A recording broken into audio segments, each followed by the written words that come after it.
So there's two kinds of beliefs. There's core beliefs, which are beliefs about yourself, life, people, and the world.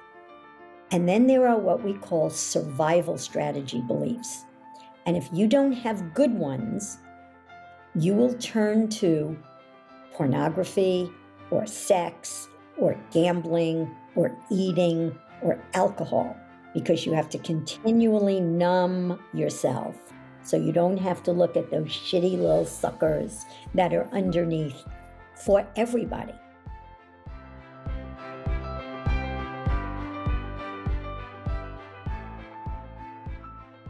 What is going on, everybody? Guys, welcome back this week to another amazing, very, very exciting and very impactful episode. So fired up for this week's episode, guys. But before we jump into that, let me remind you who we are and what we do here. My name is Frank Rich, the host of the Superhuman Life. We're only the podcast in the world that is dedicated to helping men take back control of their lives by removing those barriers, finding breakthroughs so they can ultimately become the men that they were all created to be. And guys, what an incredible guest we have here with you today. You know, if you've been around for any length of time, whether it's been a week or you've been with us since the beginning, you have heard me talk about the role that beliefs play in our success, whether we're talking about it through our company and our coaching here at Rebuilt Recovery, that we believe that the only reason a man will fail in their path to removing porn out of their life is either due to lack of certain character traits or lack of certain beliefs in and of himself. So today we're going to dive deep because we have one of the world's leading experts on beliefs and eliminating beliefs. With me today on the show, I have none other than Shelly Lefkoe. Shelly Lefkoe is the co-founder and president of the Lefkoe Institute and founder of Parenting the Lefkoe Way. She has personally worked with thousands of individuals from around the world. Using the Lefkoe Method, she has helped these people eliminate serious issues such as eating disorders, phobias, and depressions, as well as overcoming everyday problems like procrastination, shyness, and fear of public speaking, and the inability to form healthy relationships. Now, Shelly's a speaker, workshop leader, and author of Parenting the Lefkoe Way. Shelly's clients often know what it takes to succeed, but they often do not do what it takes. What stops them are their beliefs. And she empowers these individuals by helping them eliminate beliefs that limit them and that keep them stuck so that they are free to take on actions they have avoided in the past. Shelly has mastered the process of personal change herself and has helped thousands of people over the last 30 years.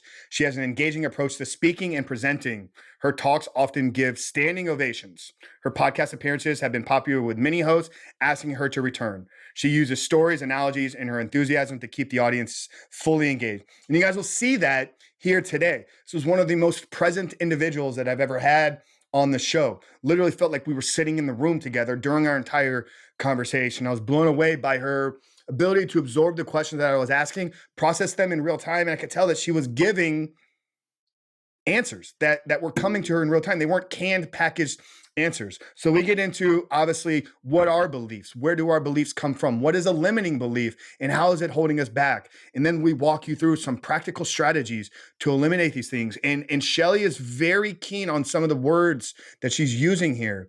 It's not rewriting beliefs. It's eliminating beliefs. And we get into all of that and why that's important. So you may not be struggling with addiction. You may not be struggling with compulsive behaviors. You may not be struggling with what you deem to be any real limits in your life right now. But I want to challenge you that give this podcast a listen, because the way that Shelly comes at beliefs and describes them and really her entire approach is something that is truly unique to me. And there were certain things that I had to push Shelly on. I was like, wait, what are you talking about here? Like, this isn't making sense. But through the further investigation of what we were discussing, we got to the root of it. And I had to say, this was one of the most enjoyable conversations that I have. And there's so much takeaway for me. So I hope you guys get the same out of today's conversation. So without further ado, guys, let's get into unpacking our beliefs. Let's get into understanding our limiting beliefs. And let's really get into how to eliminate the beliefs so that we can step into our greatest selves. So I hope you guys enjoyed today's conversation. If you did, make sure to leave us a 5-star rating and written review. But more importantly, if there's somebody in your life that needs to hear today's message, do us the favor, but do them the blessing by sharing today's conversation. But let's get into beliefs, guys, and how to eliminate them with none other than Shelly Lefkoe. Hope you guys enjoy. We'll see you on the other side. Shelly, welcome to the Superhuman Life. Thanks, Frank. Thanks for having me. Yeah, I'm so excited. You know, I was having a conversation earlier today with a very close friend of mine, and we're just kind of working through some things, you know, personally for me and I said, hey, I got this amazing episode coming up. I got the expert on beliefs and limiting beliefs. So in a way, I'm kind of like looking at maybe like there's gonna be a little bit of therapy session for Frank today, because I know we all. I mean, you. So here's a great way to start. Like 30 years into this thing, where do you still find yourself struggling with some of these limiting beliefs? Nowhere. Okay. So that's good. No. Well, So let me that think. shows Okay, that. let me think about that. Let me think about that before I say no. Oh, I don't know. I've done a lot of work. Yeah, well, it Um, shows that we got I a could lot to tell, get into, because I have done a lot of work as well. Like I was telling you before, beliefs are something that I had this kind of aha moment last year, where it's kind of got really crystal clear on the role that they are playing in everything. So I as well have done a lot of work, but I still know that there's some stuff going on upstairs. So I'm glad to have the expert here today, and guys, we're gonna make this a jam session for all of you out there. So yeah. I want to say something about what I just said, because I would love to. Yeah, I'm the most transparent person in the world. I'll share anything, you know. Um, but there's a difference between working on things. Like a lot of people say to me, I'm working on that, I'm working on that. And learning how to cope with your life, even with addictions, learning how to cope with them, going to, 12-step meetings, which are great, getting support, all of that. And when you eliminate the belief, so what I say is it's like building a strong building on shaky foundation. So mm, you are where you are, and you've come a long way, and you've handled certain things, and you should be really, really proud of that. And my experience is that very often the beliefs underlying the patterns don't go away. So you have to keep doing it and doing it and doing it. Once the beliefs go away, there's nothing to cope with anymore. So, and I also just want to very quickly say, because I know people use the word belief and pattern interchangeably. They talk about beliefs, and most people get it wrong. So a belief is a statement about reality that you think is the truth. That's what a belief is. It is the truth. So, and a pattern is what you do or don't do that you want to stop. An addiction is a pattern. I procrastinate, that's a pattern. I don't speak up for myself, that's a pattern. Patterns are observable, beliefs are not. I love that. I love that so much. So it's really your beliefs are driving the patterns. You see a lot of people that'll go through, addiction programs, behavioral change. They'll see therapists, they'll do the 12 steps, but you find that same person 6 months, a year down the road, maybe not caught up in the same pattern, but a very similar pattern. From what you're saying is they didn't get to the root of solving the problem from the beliefs. Did I process all that correctly? 100%. So if a belief is a something that we believe to hold true, like we hold this as the truth, where do our beliefs, I guess, maybe stem from? Like, what's the origin point of our beliefs? Maybe there's a really good starting point for our conversation today. Yeah, great question.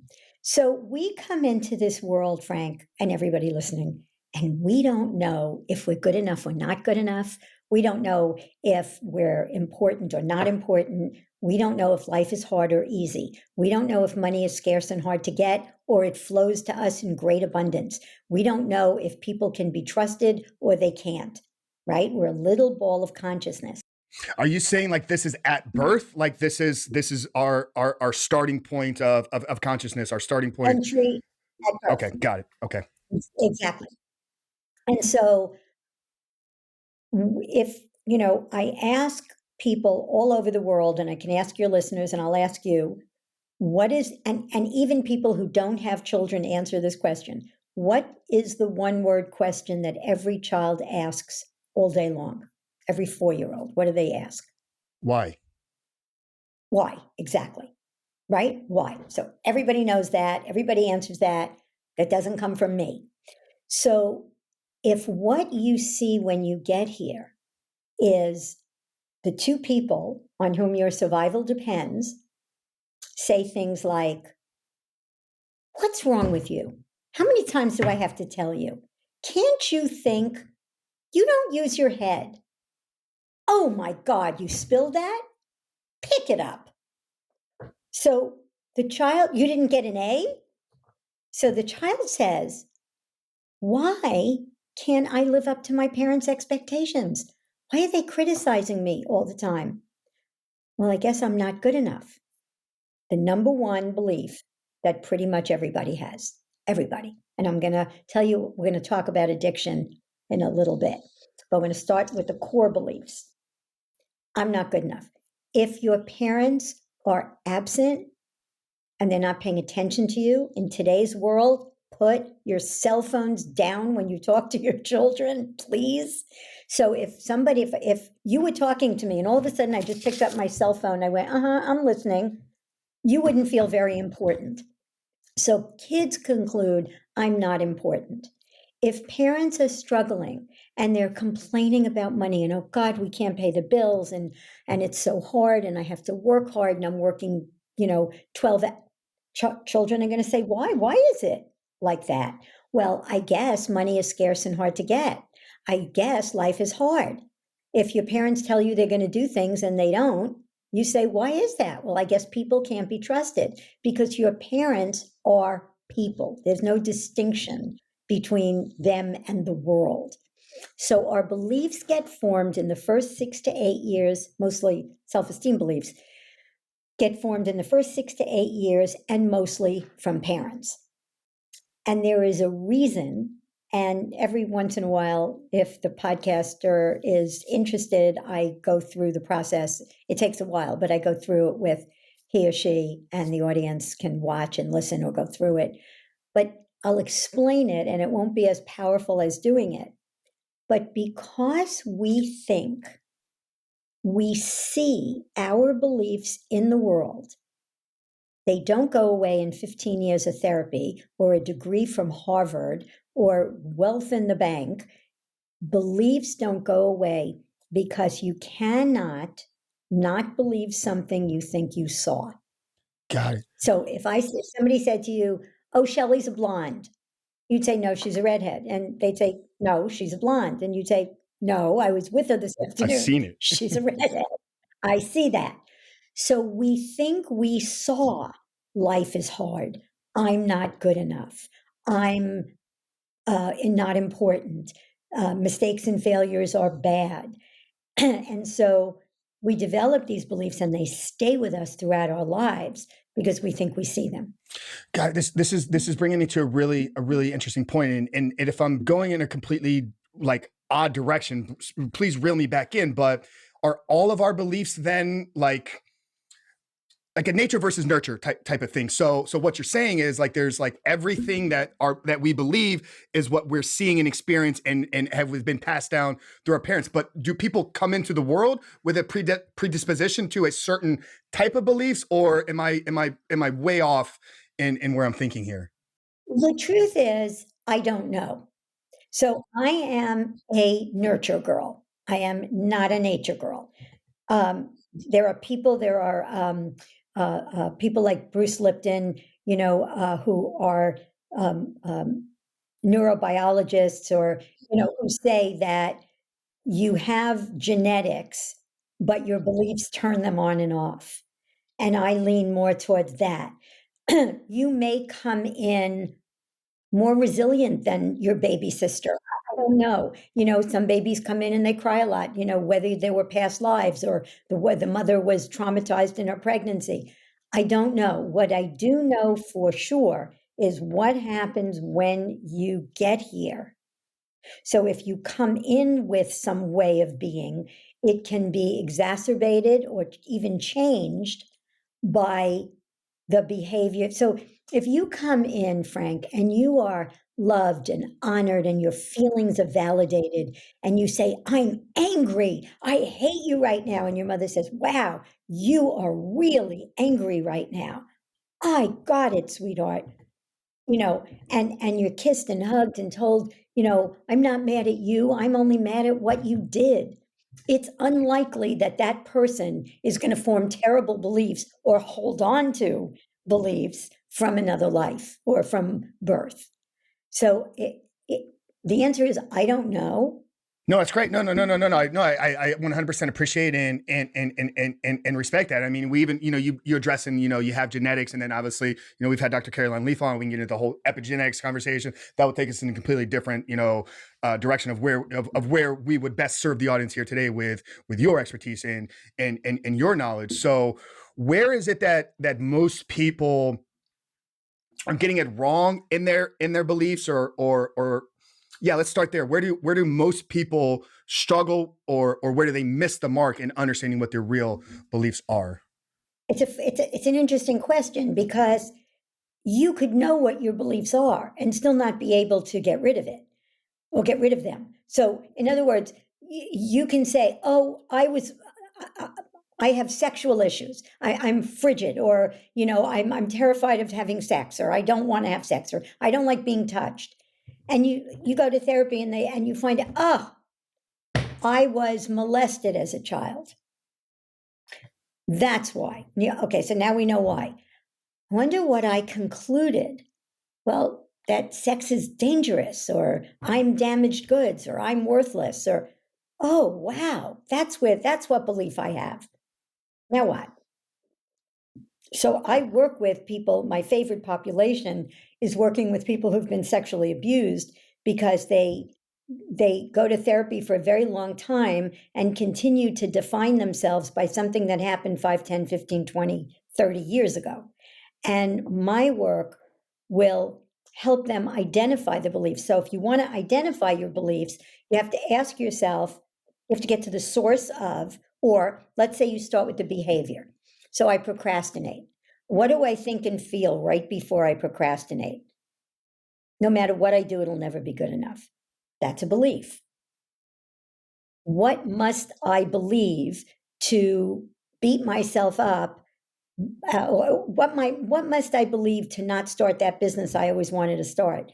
Well, mistakes and failures are bad. If I make a mistake, I'll be rejected. I don't have what it takes. So you can logically ask yourself, what would someone believe that had this behavior or this reality, or would be anxious all the time?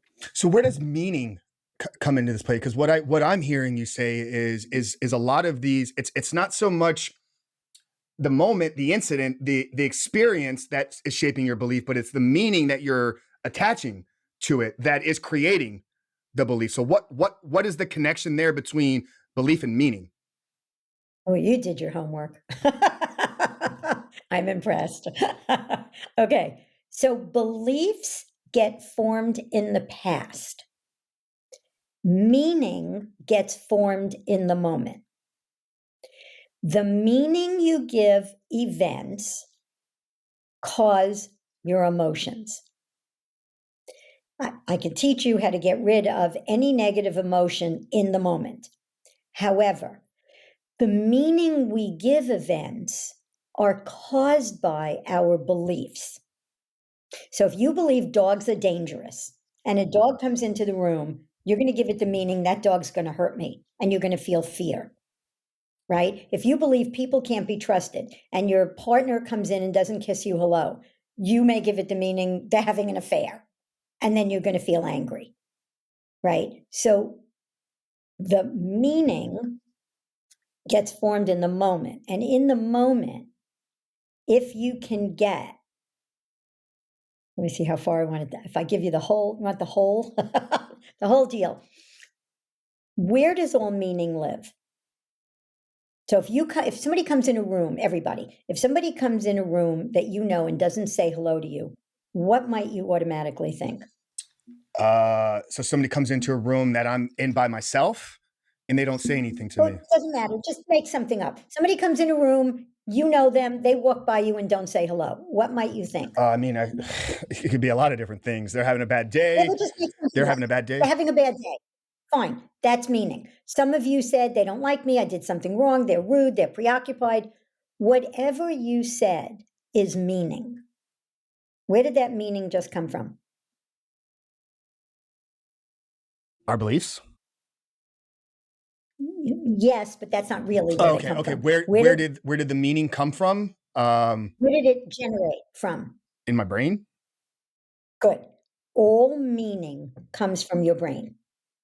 All meaning comes from inside your head. And meaning is, the definition of meaning is what I know for sure. Right? That's what meaning is. And I'm going to give you some dramatic examples. So if meaning is in your mind, in your head, do events have inherent meaning? The event itself, no, because it's what I'm assigning to it. Yes. Not it. See, everybody says it's what there's no it. Events have no meaning, period. Okay. So we have a course that teaches you how to dissolve meaning in 10 weeks, and people are like gurus at the end. My husband pretty much didn't give meaning to most things. Now, events have no inherent meaning. It isn't that they don't matter, or it's no big deal, or who cares. We don't know anything for sure. So the worst thing that ever happened to me in my life was losing my husband, because he was my angel. I grieved, I miss him. It was a terrible thing. But the fact that he died does not mean I'm going to be alone for the rest of my life. I'm never going to love again. I'm never going to be happy again. My business is going to go under. And those were a lot of meanings that I gave when he died. Because now meaning doesn't always come from your beliefs. It usually does, but sometimes, somebody cuts you off on the highway and you go, asshole, you just give it that meaning. So what I did was practice. See, when you eliminate beliefs, there's no practice. When I got rid of the belief, what makes me good enough is having other people think well of me, my whole life changed in 1 minute. When that belief went away, I can speak in front of 1,000 people. They like me, they don't like me. I want to know, I want feedback, I'll always grow, but it no longer defines me. I'm good. I'm okay. So going back to my husband's death, I would say the fact that he died could mean I'll never love again, and it could mean I'm going to have a whole second act. But I don't know anything for sure because he died. The events have no inherent meaning. So with sexual abuse, or, you interviewed somebody who was trafficked. It was a very, very powerful interview. If I was working with this woman, whatever beliefs she concluded, because I work with those people, it wasn't fun to be trafficked. It was a horrible thing. It was traumatic while it was happening. I wish it didn't happen to her. I wish it didn't happen to anybody. But it doesn't mean anything. It doesn't mean she's worthless. It doesn't mean she's stupid. It doesn't mean anything. And when you can separate the events from the meaning, the emotion that you have will disappear. Now, ultimately, you want to get rid of your beliefs so you don't have to spend your days doing that. But it's just, I like to leave people. I can't tell you how to eliminate. I could tell you how to eliminate your beliefs, but that you need somebody to help you do that. This is a tool you could just do on your own. Is it that you're getting rid of the beliefs though, or is it that you're rewriting them? With the meaning or the beliefs? Because you said that once you get to the point where you get rid of beliefs, like you no longer have to deal with them. But from what I'm hearing saying, ultimately, like you can't have experience. You can't have this human experience that we're all doing together without meaning and beliefs. Because if the event doesn't have meaning in and of itself, it's the belief that you attach to give it to the meaning. Then you have to have beliefs in order to have experience. No, so are you really getting rid of the beliefs, or are you rewriting them or reprogramming them? Completely eliminating them. Okay. So it is not true. So if I was working with you, and you said, I'm not good enough, and we went through the whole process, and I said, did you ever see I'm not good enough? And you'd say, no, I saw my father criticize me. I saw me fail in school. Where was I'm not good enough? That was in my mind. I made it up. So the best example of that is Santa Claus. I believe in Santa Claus. I saw him. He's got a white beard, a red suit. Don't tell me there's not a Santa Claus. I'm 7 years old. I know there is. And one day you go, that's my father. my niece saw her father as our family Santa Claus. She was the last kid in the family to get it. And she used to scream and cry when he came in the room. And then one day she's sitting on my cousin's lap and she goes, and she screams, "That's Daddy!" It was like, oh no, all the kids know the gig is up. In that moment, she knew there was no Santa Claus. And when that belief goes away, it never comes back. Maybe I'm stuck here, and I don't know why, because the Santa Claus one is difficult. Let's use the I'm not good enough, because I think that is something like obviously, yeah, we've all experienced the Santa Claus one, but I think the I'm not good enough one, it's going to sit a lot better with people that are hearing this right now. It's something that I told you I was having a conversation with somebody today, and it was wrapped up in I'm not good enough in certain areas, so it knows something that I'm still struggling with. But doesn't it go from me believing that I'm not good enough to me now believing that I am good enough? So there still is a belief there. No, I'm off there. Where am I wrong?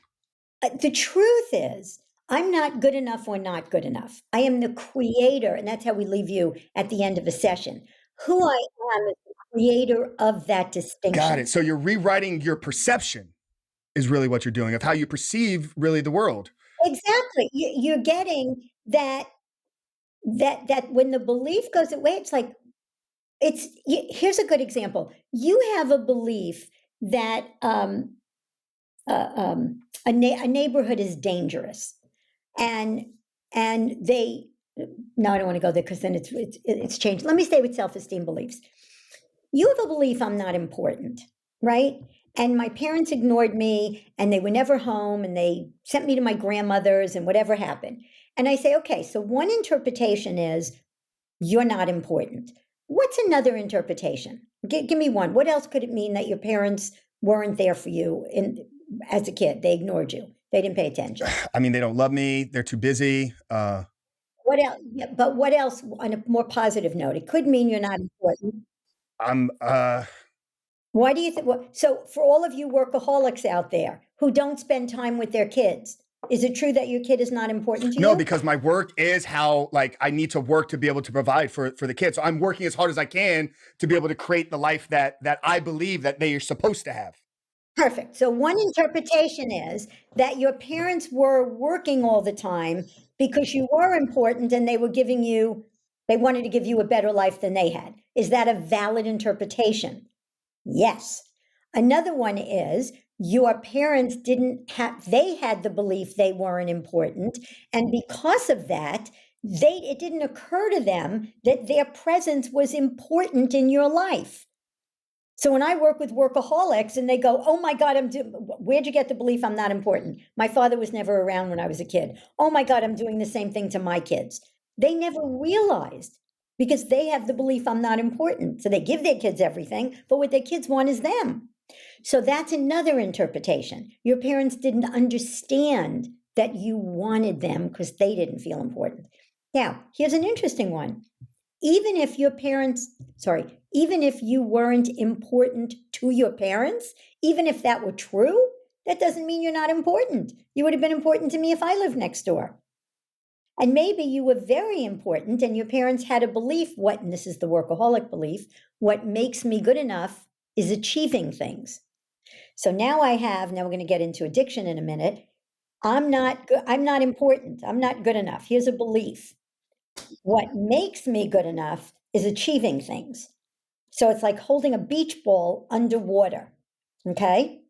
As long as my addiction is working, I'm not looking at my crappy beliefs. I'm distracting myself doing something else, so this stays underwater, okay? Now, so if there are other valid interpretations that would explain why your parents weren't there when you were a kid, why they were working all the time, is what you said, I'm not important, the truth, or one valid interpretation? It's one interpretation. Awesome. Now, then I would ask, doesn't it feel like you saw I'm not important? Mm-hmm. And everybody who has that belief says yes. Well, did you ever see I'm not important? And people say every day. And I say, what color, what shape, and what location is I'm not important. So did you, I'm asking everybody who has that belief, did you ever see I'm not important? And they say no. What did you see? So in this case, what did they They see? saw dad working all the time, not being home for dinner. And then I don't want to cut you off here, but I think I got it. So that's what they see. Hold on. Yeah, I'm going to let you do it, but this is the big moment. And where was I'm not important? If it wasn't out there to be seen, Up here yes. in the brain. I pointed to my brain. You Everybody. made that up. And then the last piece is going to, what does it mean? What do I know for sure? Because your parents worked all the time. And the answer is nothing. Events have no meaning. I don't know anything. So that feeling that you had, see, it seems like events, this is the last piece. It seems like events make us feel something. Can events that have no meaning make you feel anything? No. If your wife comes home and doesn't kiss you hello, and she never does, it has no meaning, you don't feel anything. But if you give it the meaning, she doesn't love me anymore, you're going to feel bad. If you give it the meaning, she had a hard day, you're going to feel compassion. So what made you feel not important was the meaning you gave the events. And then I have people close their eyes and imagine thinking as a kid, my parents work all the time because they want me to have a better life. And they don't know that what I want is them. Would you have ever have had that feeling? And the answer is no. So now you can ask your question. When the belief goes away, all that happens is it's not true that I'm not important. So you don't need a new belief. It's just not the truth. So if that's not true, now when I'm in a meeting tomorrow, I may raise my hand and say, I don't agree with that, or I want to raise, or I don't think that's fair. Because just that belief is gone. So you're just not going to operate out of it anymore. Yeah, one thing you said there that really jumped out to me is like, even though like these beliefs they can hold us back, in certain ways. And obviously that's why you do the work you do, is to help people with these breakthroughs. You labeled it as like it was a valid meaning that you assigned to it. So that's belief. Where does a limiting belief come into play? And what's the difference between a belief and a limiting belief? Is a limiting belief the ones that aren't valid excuses? All beliefs are limiting. All beliefs are limiting. If something is true, they may be limiting in a good way, that may be helping you. So if you have a belief, I am a force of nature, or I am important, you're going to operate out of that. You're going to live as if it's true. And it may work for you.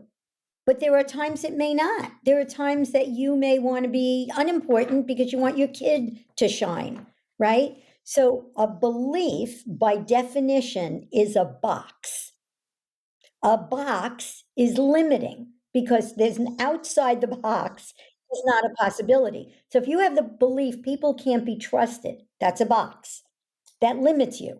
Now, you may have a great life. You may be a researcher. You may have one best friend. You may have a fine life.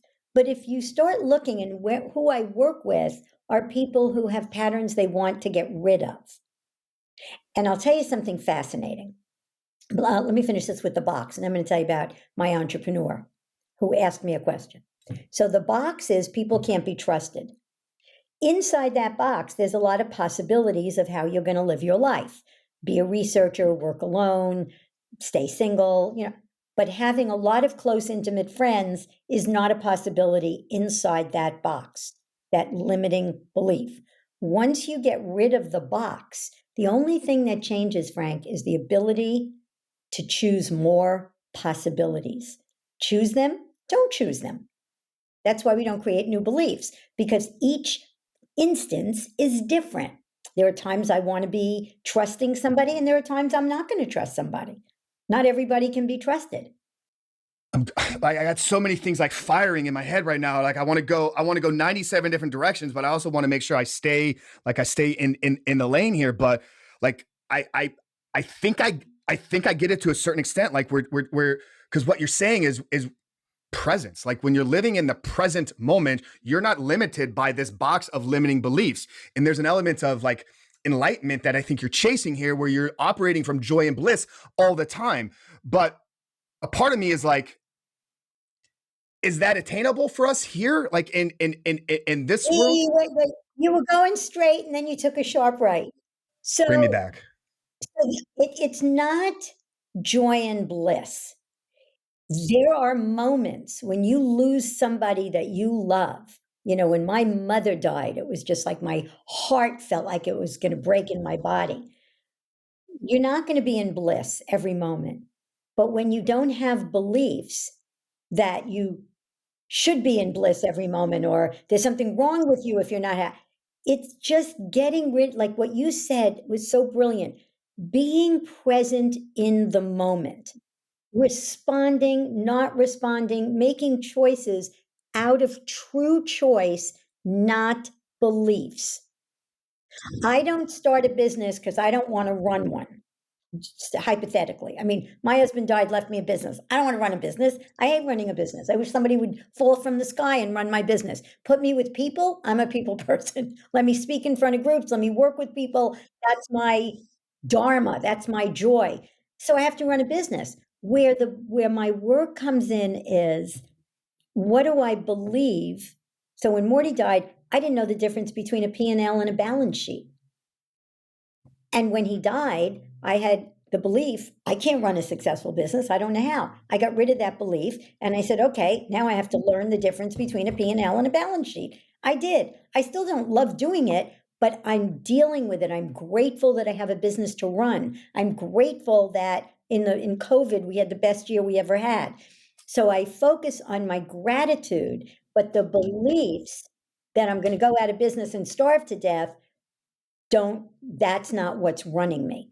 So it's about being a way that feels good, being able to give and not need acknowledgement or need anything in return, but to be pure in your freedom to express yourself. That's what it's about.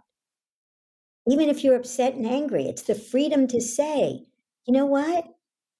That was very hurtful what you said or did.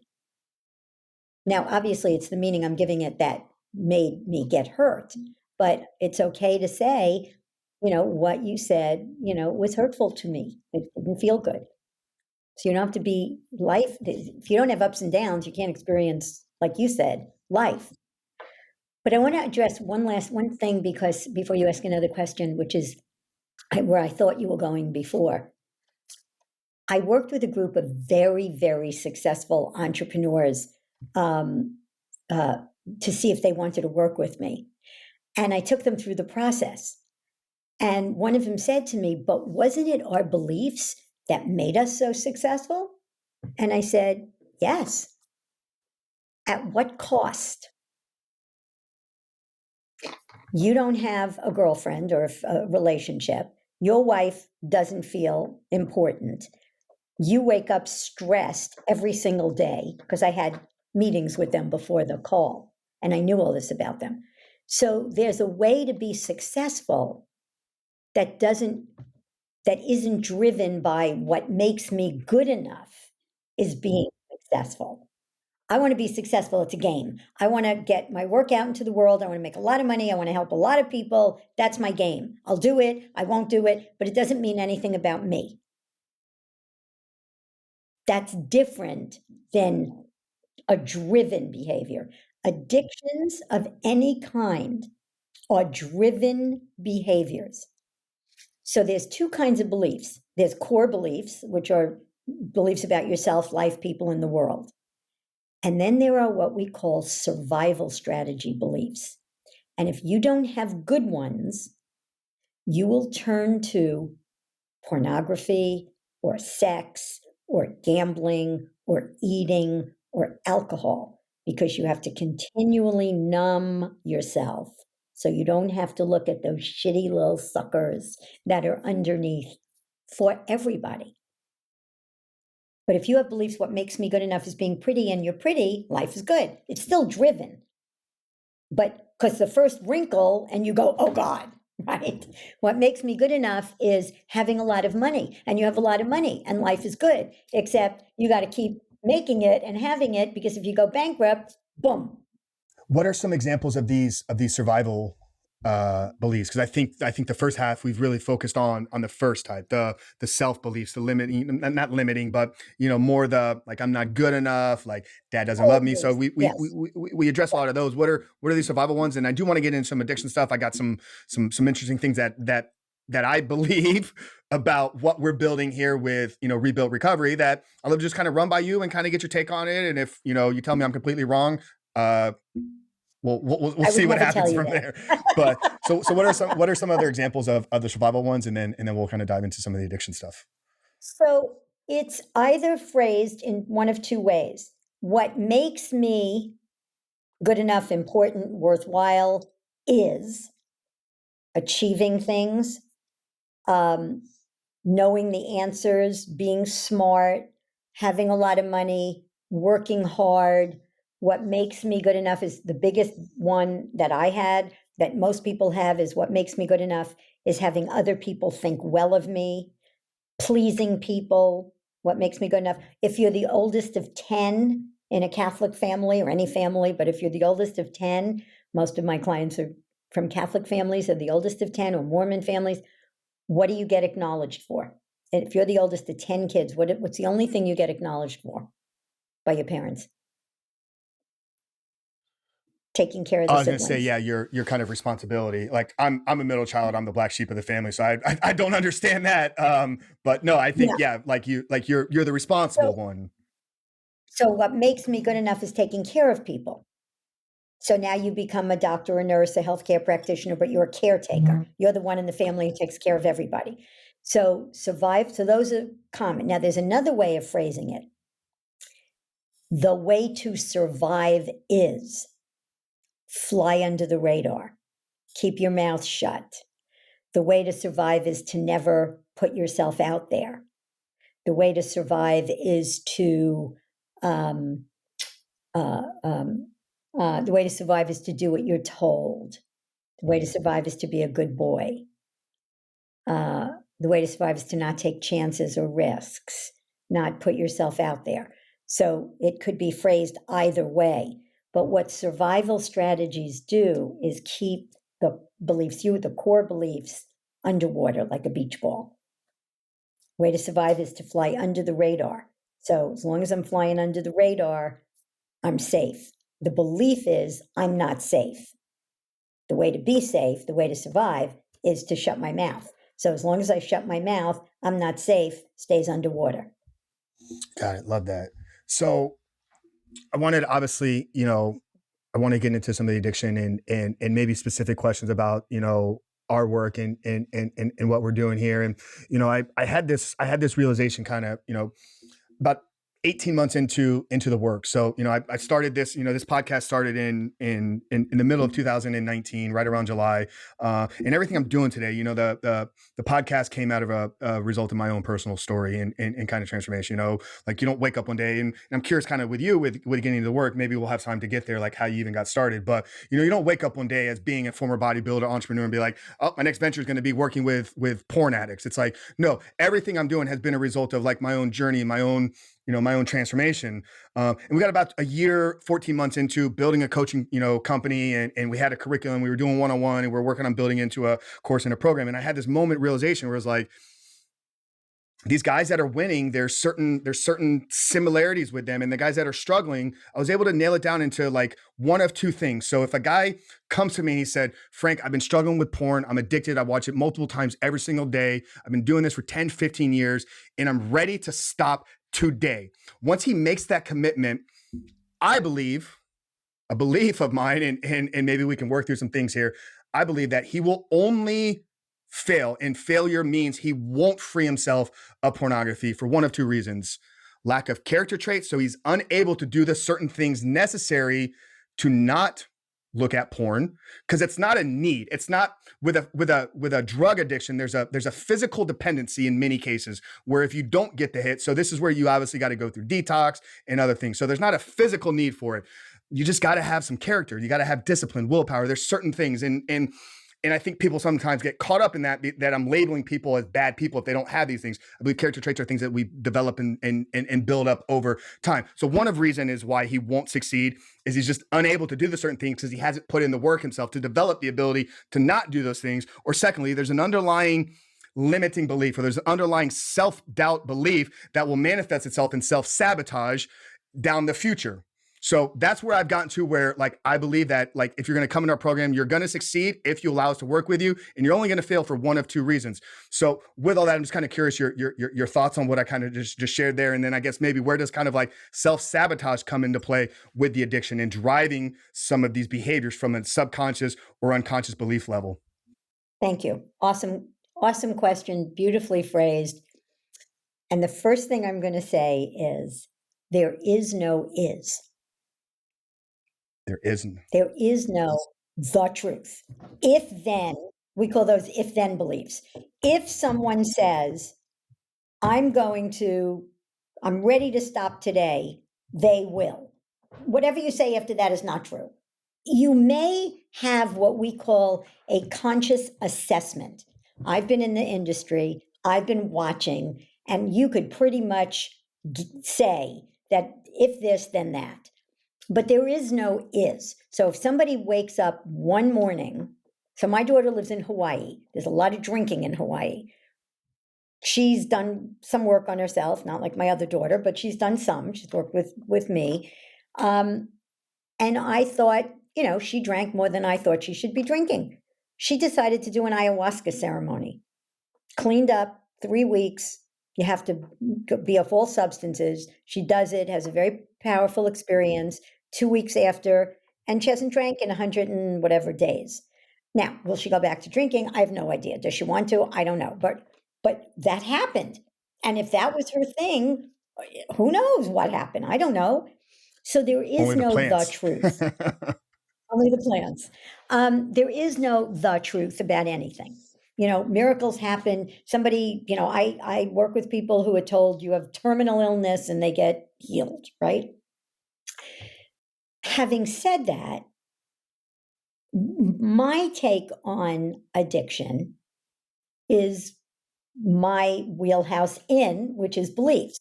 That the only way is that blah, blah, blah. I don't know. But I know that if your life is consistent with your beliefs and you're taking a life that has been given to you to create a blank canvas and put any paint on it you want, and you're sitting in front of pornography all day, that's not anything somebody says, that's what I aspire to do with my life. So I would contend that there are beliefs that they have that when they get away with, get rid of, the need will be gone. Now, addiction is, I've worked with people with eating disorders. It takes a while. It's not like, you can get rid of fear of public speaking in 4 sessions. You can get rid of low self-esteem in 3. That's not hard. Once you get rid of all the beliefs underneath the pattern and the survival strategies or lack thereof. So if you don't have a what makes me good enough is, and you feel hopeless and helpless, that's what depression is. Hopeless, helpless, powerlessness. When you get rid of those beliefs, and you can do 3 and 4 in a session, that's one way out of the addiction world. Are there other ways? I'm sure. There are people who are very successful in 12-step programs, but you have to just be careful. I have a friend who holds it very differently, like I am one with God. I am connected to that source. There's a connection. It's not like higher power is I'm powerless. I am an addict. No, you're not. You have beliefs that make you an addict, so now you become one, but that's not who you are. It's not inherent or intrinsic in you. And I think I'd like to believe that everybody has the power to get out and to free Yeah, themselves. I agree 100% with you there. And it's, the 12 steps is something, obviously, as, somebody that serves men in an addiction space. Like, it's, I don't want, I've addressed this dozens of times on this show and on multiple videos and that we've done. I love AA. I love 12 steps. They've done probably more good for the addiction community than any other organization in the world. But the one thing that you said there is where I get caught up on it, is that every day I'm supposed to raise my hands and submit and say, I'm powerless over this. I am an addict. Because I've always looked at it as, you're attaching yourself. I would label that as an identity. You're attaching yourself to an identity as an addict, and you're never going to change if your current identity is the identity of an addict. And I think you're just kind of articulating it with your verbiage, beliefs here. So I'm right in line there. But there was one thing that you said there right at the beginning, where is your life congruent with your beliefs? And I think what that took me to was when I talked about some of the character, like integrity, discipline, doing the things that you said you're going to do. So you may have these beliefs. I got pushed back on a Christian podcast one time. I was being interviewed by it was Covenant Eye. So they're an internet software company that they record your computer usage, and they send a report to an accountability partner. So they brought me on there. They have a podcast that's for Christian leaders and pastors, and I gave them my whole spiel on limiting beliefs and character traits. And they were like, well, what if the person believes this thing, and it was all things that they were saying, but they're doing this. And I said, whoa, your beliefs are actions. Your beliefs are not what you say, but they're what you're living out in life. So don't really know if I have a question here, but You want to know you want to know what your beliefs are, look at your yes, behavior. yes. Absolutely. See, because people think that your beliefs are what you think, Mm, and your beliefs have nothing to do with what you think. You could know, I could have written a book, Frank, about how mistakes and failures were learning opportunities and blah, blah, blah, blah. I could have given you 800 quotes. Until I eliminated the belief, I still beat myself up when I made them. So knowing something is what you think. That has nothing to do with your got it. beliefs. Do we have time to get tactical Yes. at all? I know we're Oh, coming up. So yeah, yeah. No, so go ahead. let's maybe walk, as much as you're willing This is to, fun. get into, and we can do here, with through Zoom and for the audience. But if somebody is looking to identify their beliefs, would that be the place to start, or rewriting or eliminating them? Like where would, I'll leave it up to you. Like, where would be the best place to start? 5-10 minute kind of an actionable thing that somebody can kind of walk away with here. Like, I'm ready to kind of change. Yeah, so I can't do an actionable thing in 5 or 10 Okay. minutes. What I did, if you re-listen to the podcast, I took you through the Got it. process. Okay. I did the whole process. Now, what I'd like to give your audience is a gift, Yes. which is you can eliminate a belief for free. If you go to eliminatebeliefs.com, Okay. eliminatebeliefs.com. Yeah, we'll drop that down in the show notes, guys, and on YouTube it'll be down there in the description box for everybody. Yeah. And it will walk you through the process. But when I do it here, I start with beliefs. What you want to start with is the source. And we also have a program called Natural Confidence, which is 19 of the most common self-esteem beliefs that people have. And it's very reasonable. It's like $200, I think. And you can go through a video where we'll take you through the process with each belief. And the first way to know that you have a belief is if you say it out loud. So, I would have had you at the beginning say, I'm not good enough. And everybody says it out loud. And then you say, I'm a monkey. So when you say I'm a monkey, that doesn't feel true, obviously, it feels silly. When you say I'm not good enough, so the first way you know you have a belief is it doesn't feel good when you say it, or it just like the one belief I ask people to say out loud and is life is hard. And everyone who has that belief says the same thing. Well, life is hard. I mean, it's just like, that's not a belief. That's true. Life is hard. So it'll either feel true or it will feel not good to say. Like, very often I'll work with people who have the belief, I'm not worth loving. And that's the one belief that is almost guaranteed to make people cry if they have it. And I'll say I'm not worth loving. And they go like this. Like, and there's this moment of like, God, please don't make me say those words. At the end of the session, and then I don't make them say it. That's all I wanted them to see was the reaction. At the end of the session, Frank, I say I'm not worth loving. And they go like this, I'm not worth loving.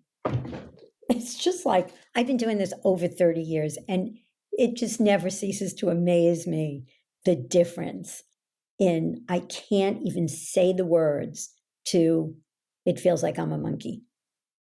It's that powerful. So you can either listen to me take you through the process, or you can go to eliminatebeliefs.com and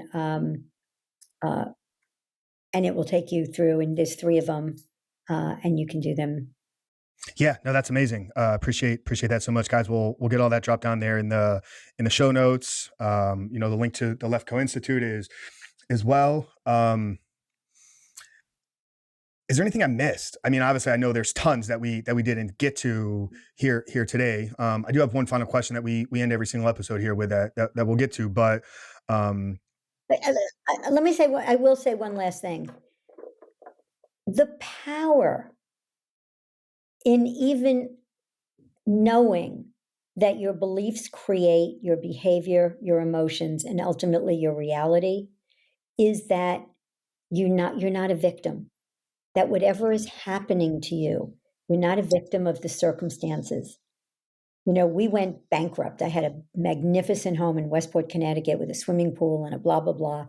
And we lost everything. I lost my house.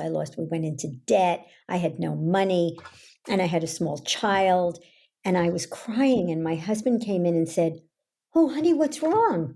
I said, "What's wrong?" We're going bankrupt. We're losing everything. He said, "Shelly, we're not losing everything. We have each other. We have our family." And then he said, "I want to ask you a question. If we had to live on an island and eat coconuts, could we be happy?" And I went, "Yeah." He said, "So what are you crying about?" His belief was that we were going to be fine. And Morty did a lot of work. He eliminated every belief that each one and every one of you have. And he said, we are going to be fine. I made it once, I can make it again. And no matter what, we're going to be fine. I had the belief that, I had a lot of money beliefs from my father, who was from the Depression, you got to save for a rainy day and you got to sock your money away and, money is scarce and hard to get, all that. So your beliefs, getting rid of them can free you to have a different reality. You're not stuck because something happened to you in your childhood. You're not stuck because you have an addiction. There is possibility for you to have a different life, whether it's my work or Frank's work or anybody else's work. You're not stuck. You may be stuck, but you're not stuck permanently.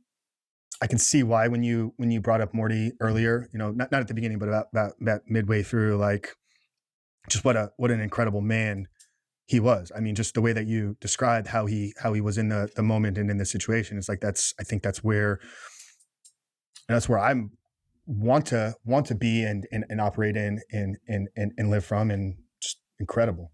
I want to tell you something else, because you're talking about addiction. Addiction, how we measure ourselves in this society that we live in is by our achievements. So if you're not achieving, you feel like a loser and you feel terrible about yourself. Now, I'm not saying you should be a derelict or a bum or shouldn't go to work or create something. But you are a human being, not a human doing. What you do interests people, maybe. Who you are inspires them. And I'm going to tell you, this is perfect for this pod. This is so, I haven't said this in years. This is so perfect. I was going to go someplace else with it, my husband's memorial, which I will end with. But I will tell you this. If you've ever heard speakers get up, none of them get up. And if they do, could you imagine? I'm worth $20 million. I created 5 businesses. I've never failed. You would be sitting there going, and? But the ex-con or the ex-skinhead or the addict that kicked their habit and made something of their life, that's inspiring. Those are the great speakers. At my husband's memorial, 100 people, and I stopped the sharing after 50 because it would still be going on. Here's what they said about him. He was present when he talked to you. He was the most loving man I ever met. 2 people said they knew him 40 years and they never heard him say a bad word about anybody. My daughter stood up and said, I not only knew I was loved unconditionally every day of my life by my father, but to never feel judged. That's a tribute. I never felt judged by my father. They talk about who you are, not what you do. No one cares.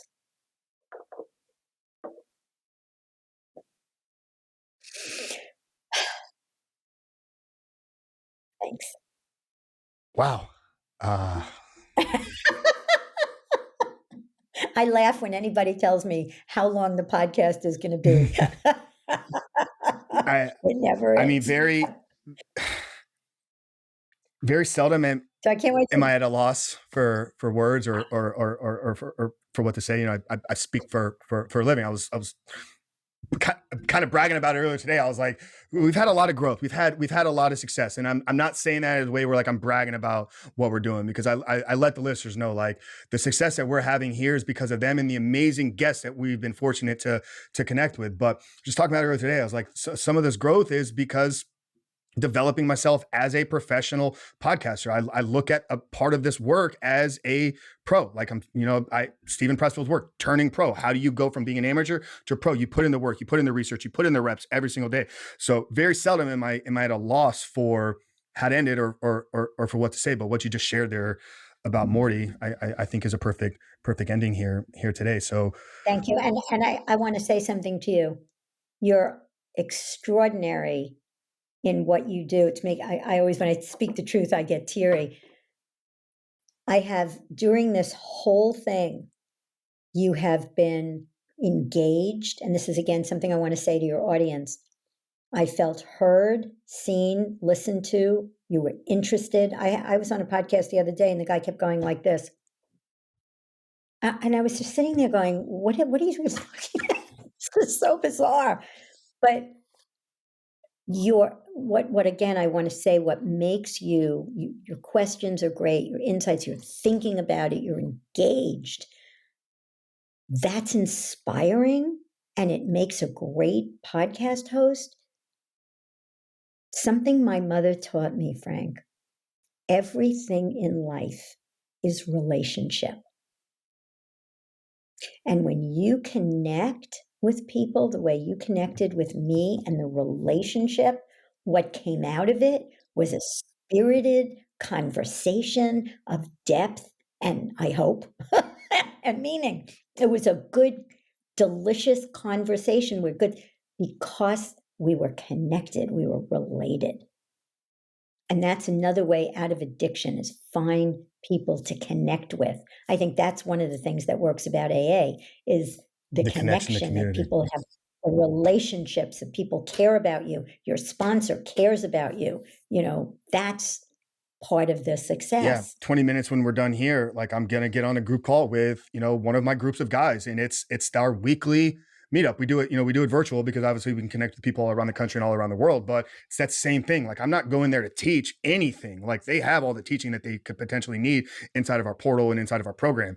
But I want to provide a community. I want to provide a place where we can just have open discussion, open dialogue. They'll share their wins for their week. They'll support each other. The men talk to each other outside of the group calls. They're on text all week long, but there's definitely that relationship component. And I think just kind of what you're, and first of all, thank you so much for those amazingly kind words. And I think where you went with that, just like our presence in this conversation, like I would have sat here and had this conversation with you without this microphone, like, because this is just what I love doing. I'm fortunate that I get to record these conversations, and there's an audience of people that is growing now that want to hear what's going on upstairs in Frank's head. But what really jumped out at me here today was when we got into that, like the presence, like being present.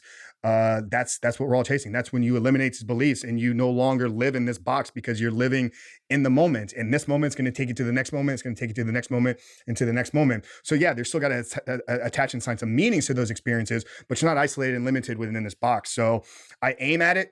I strive to be present in every situation. So I don't have my phone with me when I'm here at work. It literally sits in a different room here in my house, because when I'm engaged in here, I don't want to have distractions. When I'm at the gym, I want to be focused on the training. When I'm at dinner with somebody, I want to be focused on that. Phone is going to be either in the car, it's going to be turned down, like on the table. I had a quote that I shared. This going back a couple years now. It's kind of hit me one morning.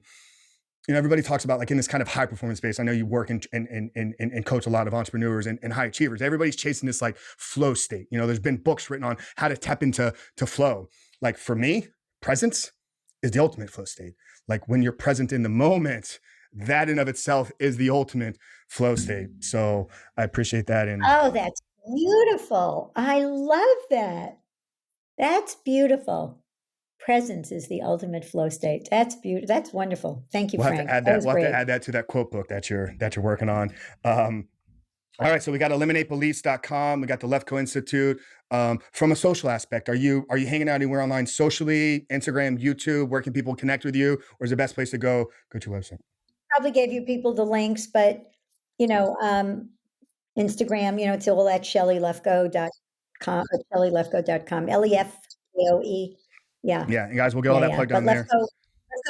LefkoeInstitute.com, you can find out more about our work and what we do and all that. But yeah, this was great. This has been incredible. Probably gonna have to get you back on here, Shelly, because I just think you and I can just go all day long. But as we bring it home, we do have. Well, next time we'll take the people through the process. Yeah, we'll have to. We'll have through, and we'll take everybody 100. Through. That would be so valuable. We can maybe open that up to maybe have a small little audience on here, because with Riverside you can get some people to plug in. So we'll connect afterwards and definitely line that up. But we do have one last question we end every single episode here with. It's obviously, feel free to take this wherever you want, but it's, for me, the title of the show here is obviously the Superhuman Life. And when I talk about that, for me, it's how I kind of try to live. And it's more of a belief system, I guess, for lack of a better word. That's what I always say here. It's how I try to show up and live in the world. So it's understanding or coming from the belief that I do believe we were all created for a purpose. So there's a calling on each one of our lives. And this is obviously tied to, my worldview and my faith. So I believe each one of us has a purpose or calling on our life. It's only half the equation. Like, we have to do the work. We have to take responsibility. We have to begin to chase that. We have to begin to take action every single day. So living a superhuman life is understanding that you have a purpose, you're walking in that purpose, but you're living intentional and taking aggressive action every single day to bring you closer towards that purpose. So that's how I define living a superhuman life, but I like to end every single episode here with getting the guest take. So Shelly Lefkoe, as we bring it home here today, how would you define living a superhuman life? I want to say same as you, but I'll say living your truth, your dharma, being your authentic, expressed self. And the truth, my truth of living a superhuman life is contribution. Anytime you make a difference in somebody's life, you will feel good. It just is, so yeah, that's it. I love what you said about living intentionally. So few people live intentionally. We meet a girl, we think she's cute. We go out, we have a good time. and we have sex, and the sex is good, and then next thing you know, you're in a relationship. But you never stop and thought intentionally, what do I want out of a relationship? What kind of human do I want to, what are my values that I want to see in the person that I'm with? What kind of career do I want? What would light me up and get me out? I get out of bed every morning and I go, sessions after 30 years, it lights me up. So your career, your health. I love, before COVID, I went to the gym 6 days a week. That's my take care of me and my body, and, being intentional about staying young and fit and jumping out of a plane on my 65th birthday. That's what living a superhuman life is, being alive, grabbing life by the proverbials, and not give a shit about what anybody thinks. Love it. Shelly, we're on the same bandwidth here. I love Thank you I so love much this. I for love this this. conversation. This was so good for me. Jokingly, I told you, like a little therapy session. Not sure if we went where I thought it was going to go, but damn, this was good. This was so good. So I appreciate you so much, guys. Check out the Lefkoe Institute. Check out eliminatebeliefs.com. We'll drop that link down there in the show notes. But get out there, live your truth, become authentic, live your purpose, live in the present moment and in service of others. And that's it, guys. Superhuman life. Once again, guys, we appreciate you so much for supporting and helping us grow this show. If you want to continue to get this out there and continue to help us grow at the level that we are, you can support us in one or two ways. First of all, if you haven't done so yet and you're getting value, leave a 5-star rating and written review. But more importantly, if there's somebody in your life that needs to hear this conversation, maybe somebody's got some things going on upstairs. They got some limiting beliefs that are keeping them in this box. You need to break through those things and eliminate those beliefs. Do us a favor, but do them the blessing by sharing this conversation with them today. But for Shelly Lefkoe, Frank Rich at The Superhuman Life, we love you guys. We'll see you next week.